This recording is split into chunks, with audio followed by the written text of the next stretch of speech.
Look, I don't care if she's on the roster. I want someone who can actually handle a 1,000-pound JDAM without dropping it on my boot.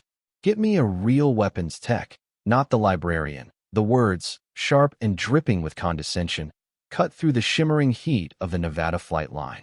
The small crowd of airmen chuckled nervously, their eyes darting between the source of the insult, Master Sergeant Cole, and its target. She stood beside the munitions cart, a slight figure swallowed by her olive-drab flight suit, her face obscured by shadows and oversized safety glasses. She didn't flinch. She didn't look up. Her hands, gloved and precise, continued their methodical inventory of the connection points on an AM-9X Sidewinder missile, her movements economical and devoid of any wasted energy. She was a study in professional calm, an island of silence in a sea of arrogant noise. From the observation deck of the Flight Operations Tower, Colonel Vance watched the scene unfold through his binoculars, a frown creasing his brow. He saw Cole, all puffed-up confidence and cheap authority. He saw the junior crew, too intimidated to defy a master sergeant. And then he saw her. He saw the way she held her shoulders, perfectly squared, not with tension, but with a practiced, immutable stability. He saw the way her fingers traced the missile circuitry, not with the hesitant touch of a novice, but with the familiar certainty of a master craftsman. But it was her stance that held his attention. Feet shoulder-width apart, knees slightly bent, a posture of perfect balance he hadn't seen in 20 years, not since a classified training exercise with a ghost unit that technically didn't exist. If you believe that true strength doesn't need to announce itself, type competence below. Master Sergeant Cole continued his tirade, his voice a grating performance for the audience he had gathered. Seriously, is this some kind of joke? We're loading out the lead Raptor for a red flag mission, the most complex aerial combat simulation in the world, and they send me someone who looks like she just got lost on her way to the library.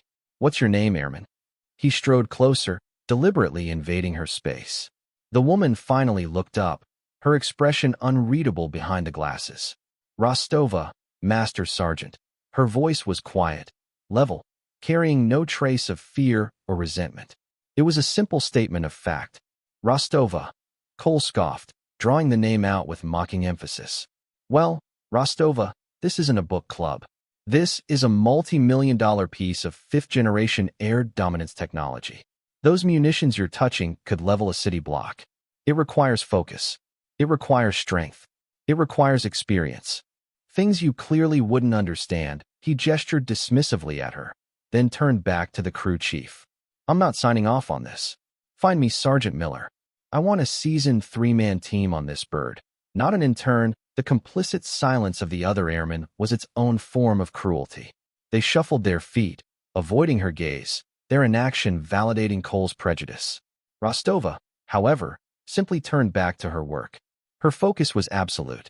She picked up a diagnostic calibrator, its polished steel gleaming in the harsh sun, and began checking the tolerances on the missile's launch rail connector, her world shrinking to the micrometer measurements displayed on the device's tiny screen. The Master Sergeant's words were just noise, irrelevant data in an environment that demanded only precision and unwavering competence. Suddenly, the air was split by a high-pitched, insistent alarm from the F-22's cockpit interface panel, followed by the sickening groan of straining hydraulics. A series of red lights flashed on the weapons officer's diagnostic screen, and the massive internal weapons bay door, halfway through its cycle, shuddered to a halt with a metallic clang that echoed across the tarmac. The crew chief swore, his face instantly draining of color. Bay door actuator is seized. We have a hydraulic pressure cascade failure. Master Sergeant Cole's arrogant smirk vanished, replaced by a mask of cold panic. What? That's impossible. It passed pre-flight diagnostics an hour ago, he stammered. The crew chief was already on the radio, his voice tight with urgency. Tower, this is Raptor 19er. We have a code red on the flight line. Seized weapons bay door, hydraulic failure. We need the specialized maintenance team, now. The reply from the tower was a dagger to their timeline. Negative 19er. The specialist team is responding to a C5 emergency on the far side of the base. ETA is 45 minutes, minimum 45 minutes. The red flag launch window was in 20. Missing it would be a catastrophic failure, a black mark on the entire wing's record.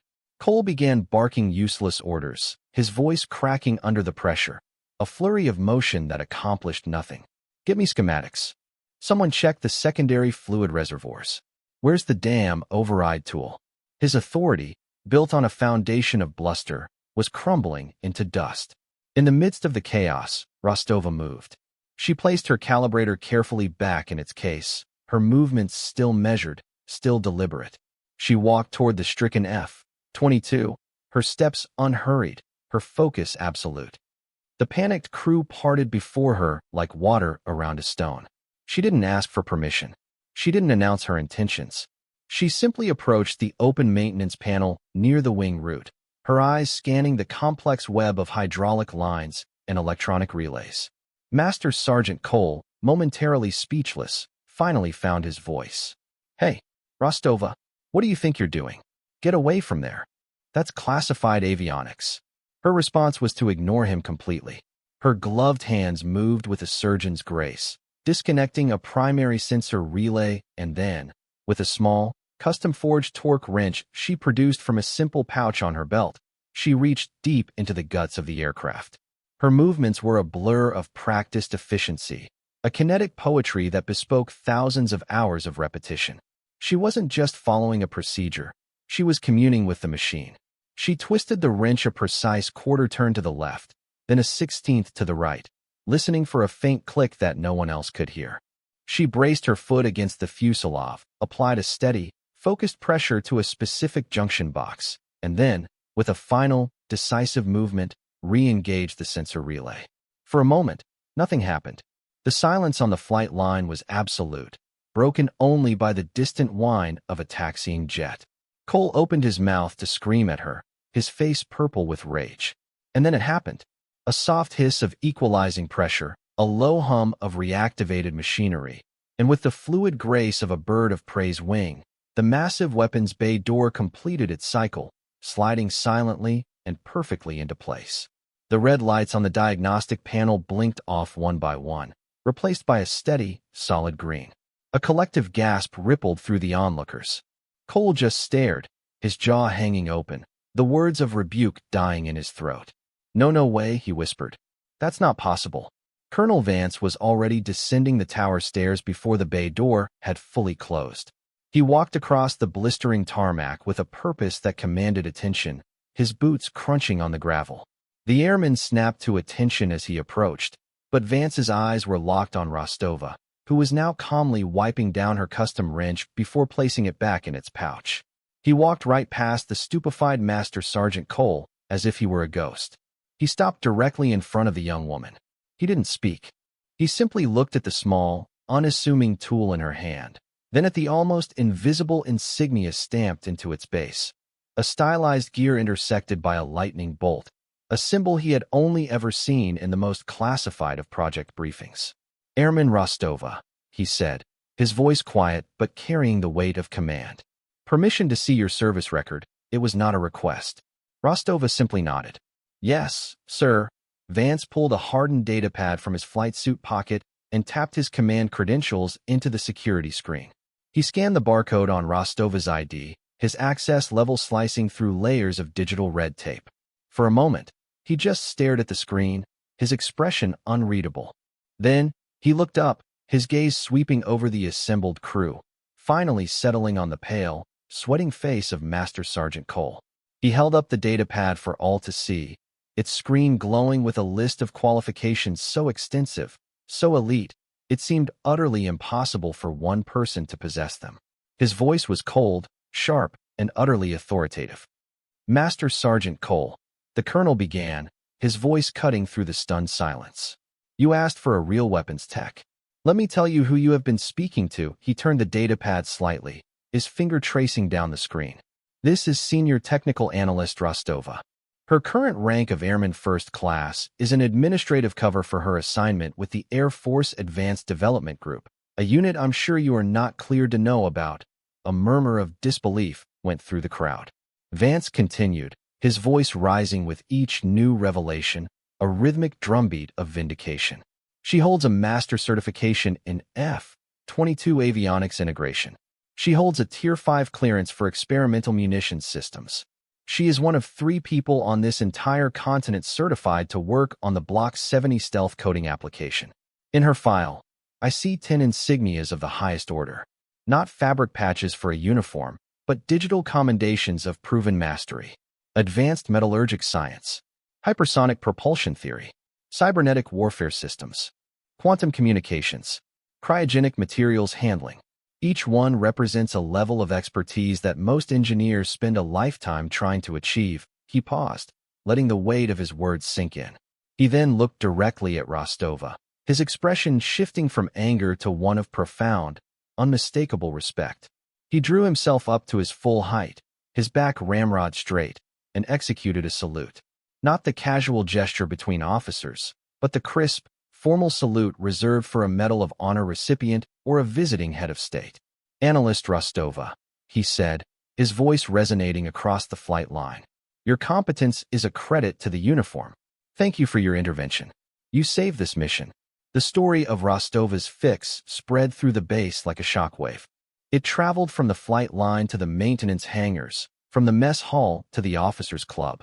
It became an instant piece of institutional folklore, a cautionary tale whispered to new arrivals about the dangers of assumption.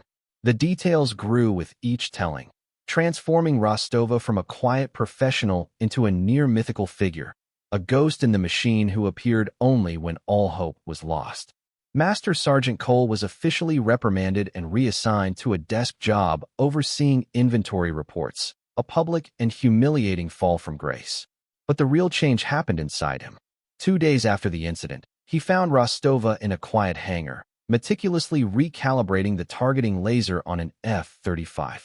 He stood there for a full minute, shifting his weight, before he finally managed to speak. "Rostova," he began, his voice barely a whisper. "Analyst Rostova. I wanted to apologize. What I said, how I acted. There's no excuse. I was arrogant and I was wrong. Completely wrong." Rostova didn't stop her work. She made one final, minute adjustment to a dial, then looked at him. There was no anger in her eyes, no triumph. There was only a calm, quiet assessment. She gave a single, small nod of acknowledgement. That was all. For Cole, that simple gesture was more powerful than any lecture. It was the quiet dignity of a professional who was so confident in her own worth that she required neither apology nor praise.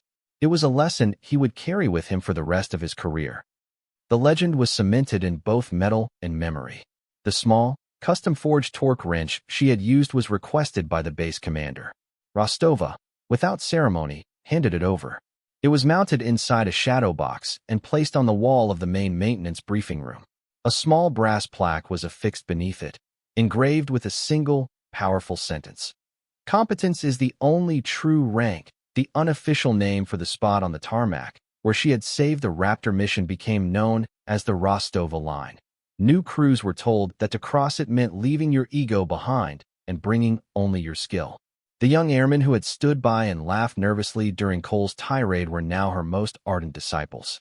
They watched her every move, trying to emulate her economy of motion, her unwavering focus, her profound silence. She never lectured them. She taught them by example. She would simply gesture for a tool, and they would watch how she used it, learning more in that silent observation than they ever could from a technical manual.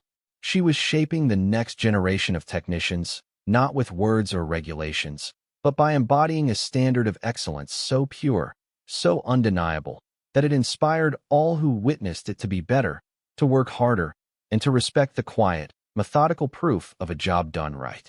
Her legacy wasn't in the single dramatic act, but in the slow, steady raising of the tide of professionalism that followed in her wake. Weeks turned into months, and the culture of the 412th Maintenance Group underwent a profound transformation. The old guard's reliance on bravado and volume was replaced by a new, quieter currency: results. The flight line became a place where the most respected technicians were not the loudest, but the most methodical. Pre-flight checks became more rigorous, diagnostics more thorough. The error rate, once a persistent problem, plummeted to near zero. The Rostova line was no longer just a location, it was a philosophy. It was a silent contract among the crews to judge each other by the quality of their work and nothing else. Rostova herself remained unchanged. She deflected every attempt to praise her, often responding to commendations with a simple, "Just doing my job, sir." She sought no recognition and desired no promotion beyond the classified work she was there to do. Her purpose was not to accumulate accolades, but to solve impossible problems, to push the boundaries of what was technologically achievable. Her presence was a constant, quiet reminder that the most powerful force on any battlefield, whether in the air or on the ground, was not the loudest voice or the most decorated chest, but the steady, disciplined mind and the hands that could turn theory into reality. The legend of the quiet airman who humbled a master sergeant and saved a red flag mission became a foundational story, a modern parable taught to every new recruit who set foot on the base. Her true legacy wasn't etched on a plaque or confined to a single moment of vindication on a sun-scorched tarmac. It lived in the hands of a young airman who now triple-checked a hydraulic fitting because he'd seen Rostova do it. It lived in the respectful silence of a briefing room where a new master sergeant, once a witness to Cole's downfall, now started his meetings by asking the lowest-ranking member for their opinion first. It lived in the immutable truth that assumptions are the enemy of excellence, and that true worth is a quiet, demonstrable thing. Rostova had shown them all that competence is its own authority, that precision is its own argument, and that respect is not a right of rank, but a reward earned through flawless execution. She proved that the most complex machine on the flight line was not the F22 Raptor, but the human spirit, capable of reaching unparalleled heights of skill when fueled by discipline and a profound lack of ego. Her silence had become the loudest lesson the base had ever learned, that the people you overlook are often the very ones you cannot afford to live without. For more stories where quiet competence triumphs over loud arrogance, and where professional skill defines their worth, subscribe to Unknown Heroine Stories.